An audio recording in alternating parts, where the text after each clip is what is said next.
Welcome back. Well, there are not many journalists in Canada who aren't on the payroll of Justin Trudeau. It's just a fact that more than 99% of journalists either work for the state broadcaster, the CBC, or work for a media outlet that takes funds from Trudeau in the form of a bailout.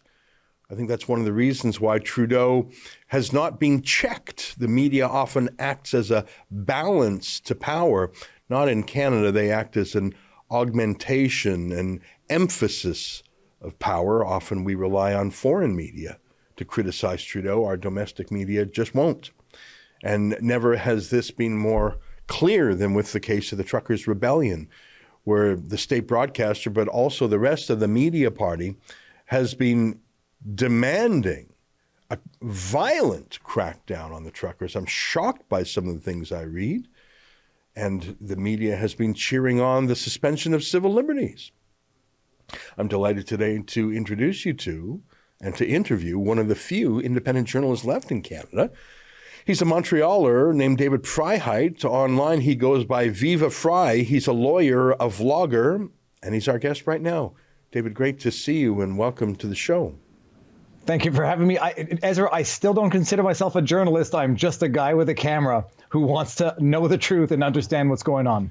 Well, that is the working definition of journalism. It's an activity. It's not a profession. I mean, you need to pass an exam. You need to be under the authority of a college of physicians and surgeons or a, law society to be a doctor or a lawyer. But a journalist is someone who just tells the daily news. And I think you are a journalist.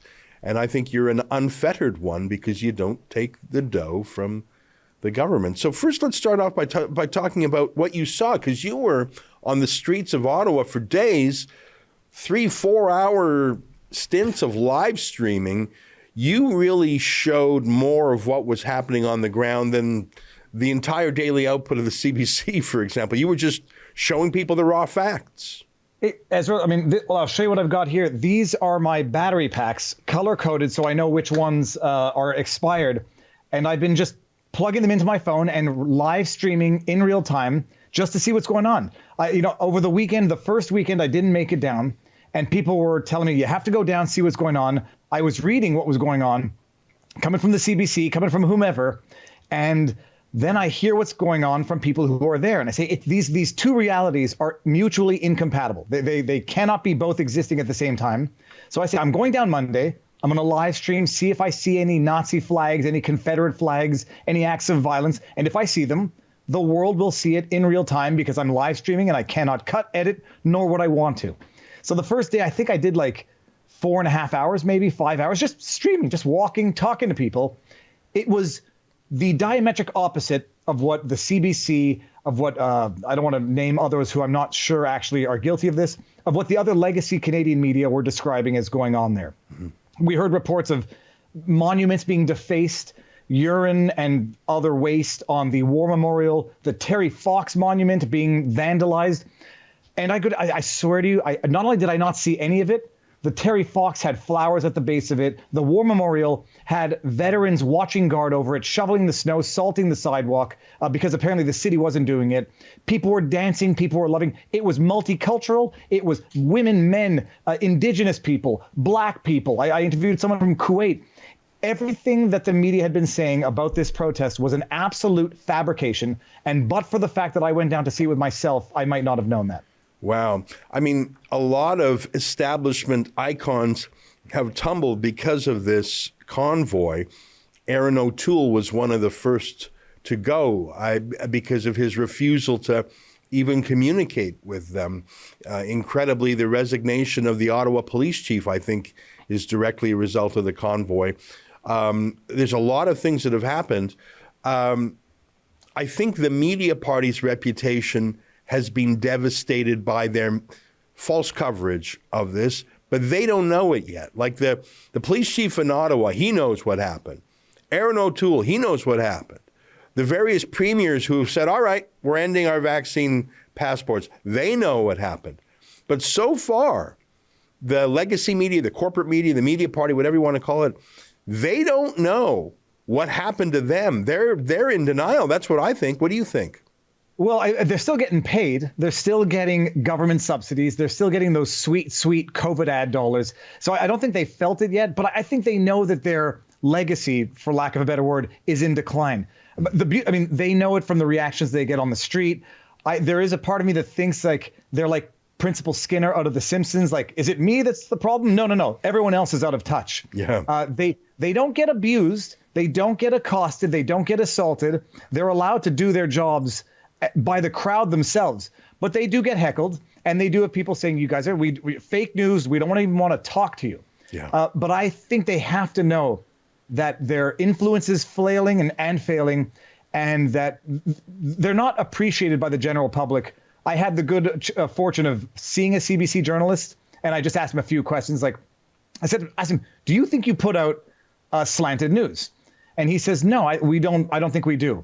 And it was, I don't know if the individual was being honest, sincere with me or with themselves, but I think they're starting to know it. Certainly from the reaction they get from the crowd, despite the violent extremist nature of this protest, these what we call fake news media outlets are still allowed to do their interviews on the street. Yeah. But you see what they're doing in real time. They pick on individuals who they know are going to reflect poorly on the group. Yeah. They single them out. They do interviews with them. And then they portray that as being the rule of the convoy as opposed to the exception. But also, I think they know they're failing. And I hope they do. And I hope they know that they deserve it.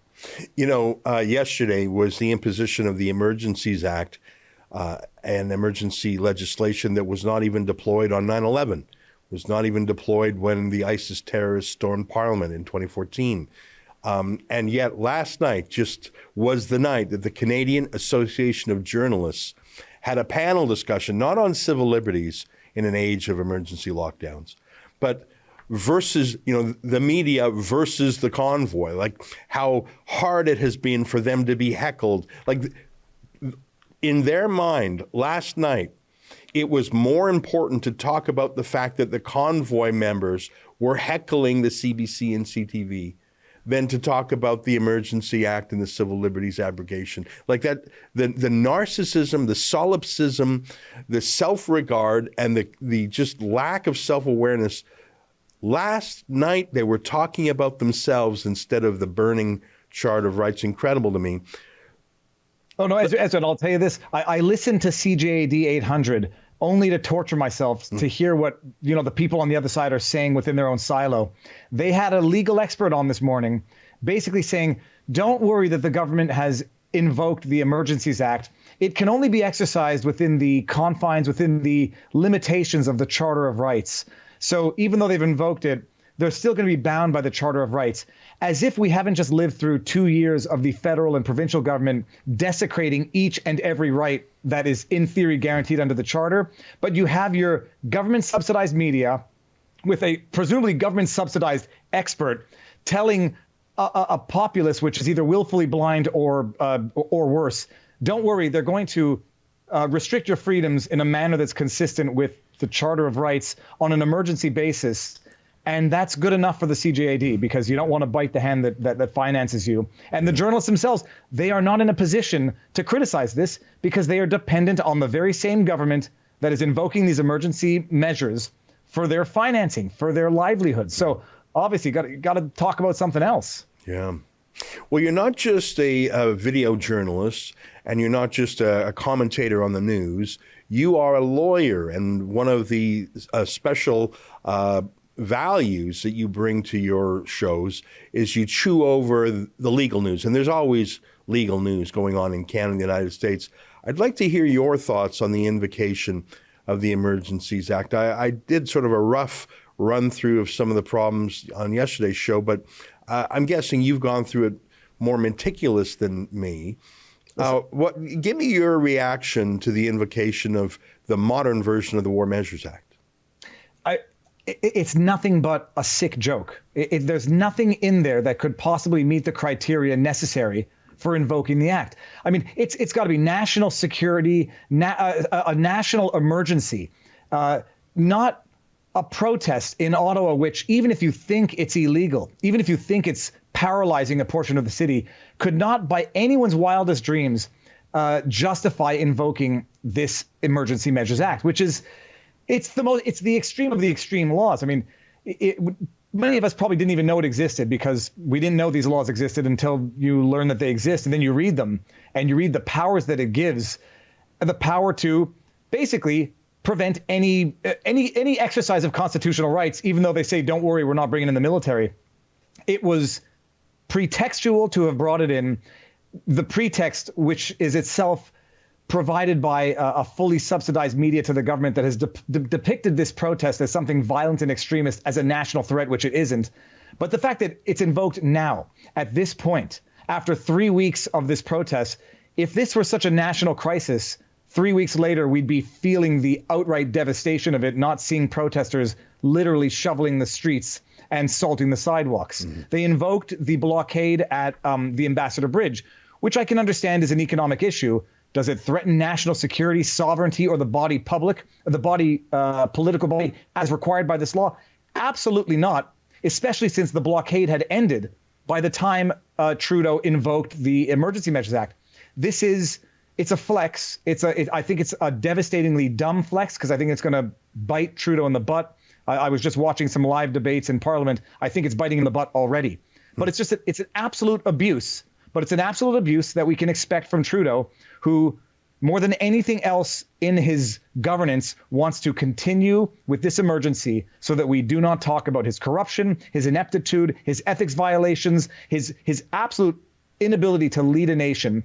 This is what he wants to talk about. And the only way is keep fabricating the idea that there's an emergency. And just appreciate, Ezra, they didn't even invoke this during the ice storm of 1996 or 98. I forget when it was, when in Quebec, we were out of electricity, some of us for 3 weeks, if not more. People were freezing in their homes. The province itself did not have the resources to respond to that.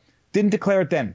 They declare it because of a protest bloc party that's been lasting a little too long and embarrassing Trudeau a little too much on the international scale. So Trudeau, the hurt man that he is, tries to go out and hurt more people because, like they say, hurt men. It's a monumental blunder. And it's going to come back to bite him in the butt. But it's just abuse of law that you would expect from a petty tyrant. You know, some folks have said to me, well, what's going to happen now? Is Trudeau going to use these emergency powers to go and physically attack or root out these truckers? And my response, I'd like your thoughts on this, is no. They don't need additional powers to move trucks. Like, as you just pointed out, the Ambassador Bridge was cleared by local cops with no violence. It ended peacefully. And, you know, it was an inconvenience for a couple of days. It's true. But it ended peacefully with local cops. There are local cops who could take care of and the Coots blockade ended peacefully too. Trudeau didn't do this so he could add more muscle. The cops have enough muscle to deal with it. They either choose not to or there's no crimes being committed. Here's my theory. The trucker rebellion is the pretext. The purpose, the real essence of it, is what Chrystia Freeland detailed. Getting the financial information of anyone who supported this peaceful opposition to Trudeau, anyone who chipped into the crowdfunding campaign, getting an enemies list of 100,000 people and marking them as potential terror threats, bringing in a Chinese-style social credit ranking system for people who dared to stand up to Trudeau. To me, that's the center of it. It's not the problem on the street that he's going to solve on the street. It's what he can do through the banks. Go ahead. You're 100% correct. In fact, I mean, one of the criteria, or is it criterion, for implementing the Emergencies Act, is that the federal is coming in to supplement where the provincial does not have the means to deal with the emergency, which is obviously not the case in Ottawa. It might be that local just don't want to enforce anything or don't want to tow the trucks or cause a conflict with the truckers. But it's not like the provinces don't have the measures such that the Emergencies Act should be implemented to supplement. And when Trudeau comes in and during his speech dangles that little shiny lure and says, hey, look over here, we're not calling in the military, don't worry. And in the minds of most people, what a relief. We're not going to see armed military men in the streets. But also Chrystia Freeland comes in and says, yeah, we're going to be able to authorize and in some cases instruct banks to seize or freeze bank accounts or stop doing business with people with personal accounts who we think are participating in this convoy, by the way, without a court order and while immunizing the banks for doing it. That, in my mind, I'm watching this and I was like, holy cows, I don't care about military men in the street. I care about that, because you don't need to execute someone in the street when you can suffocate them to death or starve them quietly behind closed doors by freezing their bank accounts with no court order and immunity, effectively no oversight. That is what they were testing to do. I think, I hope to goodness that they never actually get to implement that. And I hope to goodness that they suffer the political consequences that they deserve for this gambit. But that was the test there. And my true, what I'm depressed about is that a lot of people just don't appreciate it. And they think, yeah, I don't like the truckers. So yeah, go ahead and freeze their assets, seize their trucks, cancel their insurance, crush them financially, as though any government in the future could not just do this on anybody. Teachers unions, workers unions, any political opponents, call them illegal, qualify them as terrorists, and then invoke the Emergency Measures Act, because that's the precedent that Justin Trudeau and his henchman, Chrystia Freeland, just tried to establish. And I just hope they get struck down and politically punished for this. Yeah, I mean, Give, Send, Go, which was the second crowdfunding engine used by the truckers, was hacked. Oh, isn't that convenient that that list of tens of thousands of names has been circulated widely? And now Chrystia Freeland says that her government will, quote, share information with the banks and expect them to freeze or seize. It's pretty convenient how that all worked out. But I think in any other instance, if the government collected an enemies list like that, it would violate some privacy laws. I mean, this is hacked, stolen personal data. And in any other instance, if the government said, here's people we don't like, and gave it to the bank would have some sort of duty to its customers, some sort of procedural fairness. But here, the government is literally saying, we're going to give you information. If you act on it, thanks. If you don't act on it, we're going to direct you to act on it. And even if it's really bad that you do, we'll protect you from lawsuits for your badness, because this is just how we roll. It really is. I mean, that is a dictionary definition of. It's a dictionary definition of fascism. I mean, that's what it is. It really is Mussolini fascism, and it's just like the idea of immunizing institutions for their conduct. I mean, government doesn't deserve immunity for their conduct. I appreciate that they have it to facilitate governance. But to give it to banking institutions, to give it to big pharma, and then to say, go ahead and do what you want on the civilian population, you're immune. I mean, someone has to have their head examined to think that that's appropriate and an indication of transparency as opposed to an indication of absolute corruption.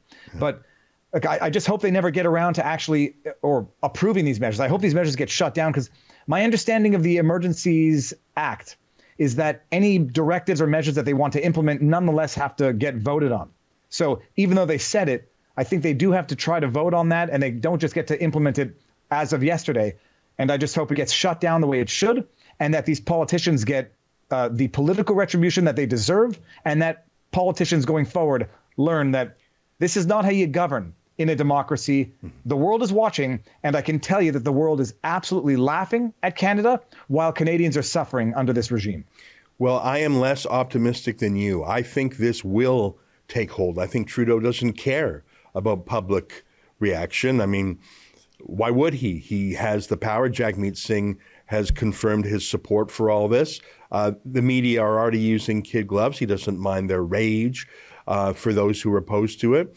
He's always admired Banana Republic type dictators like Castro, and he just always has loved authoritarian figures. I think that Trudeau will not want to end this in 30 days. And even if he does, I think he'll do so much damage before those 30 days are up. He'll have his enemies lists. He'll have put a black mark on tens or perhaps hundreds of thousands on people's commercial social credit. I think that we're in uncharted territories here, but I hope that you and I can keep in touch on this, because I love the fact that you're on the ground reporting, and I love the fact that you're following the debates in the House of Commons and doing a legal analysis. So let me toot your horn for a second. the main channel is called Viva Frei. Tell me about your other channels that people should be subscribing to. Well, so now I had when I ran for the PPC, I set up a separate YouTube channel, which now I'm turning into a clips so that people, if you can't watch 4.5 hours of live streaming from Ottawa, I put up some clips of some highlight interviews, the moments that I think define the protest. That's called Viva Clips. I got a totally separate channel called Viva Family, which is just random stuff. But on Twitter, the Viva Frei, which is just Viva Frei with a V in front of it. And Robert Barnes and I, who do these weekly streams where we discuss legal stuff, not just in Canada, but in the United States as well, on locals. It's called vivabarneslaw.locals.com. And I will be heading back to Ottawa because if this goes on through the weekend, it's going to be another massive weekend of participation. And if the police come down and start enforcing, certain measures, we need to have as many people there just documenting in real time what's going on so that the legacy media that is bought off and paid for by the federal government does not get to lie about it and misinform the rest of Canadians.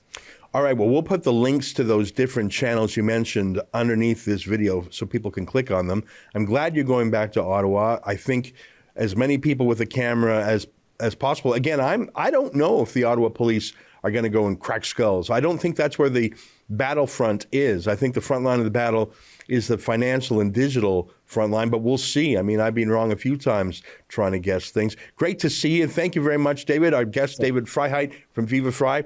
Keep it up, and we'll be watching. Thank you very much, Ezra. That's an excerpt from my daily show, The Ezra Levant Show. Every day I do a monologue on the news of the day, then I interview an interesting guest, and then I read my hate mail. You gotta subscribe. Go to rebelnews.com.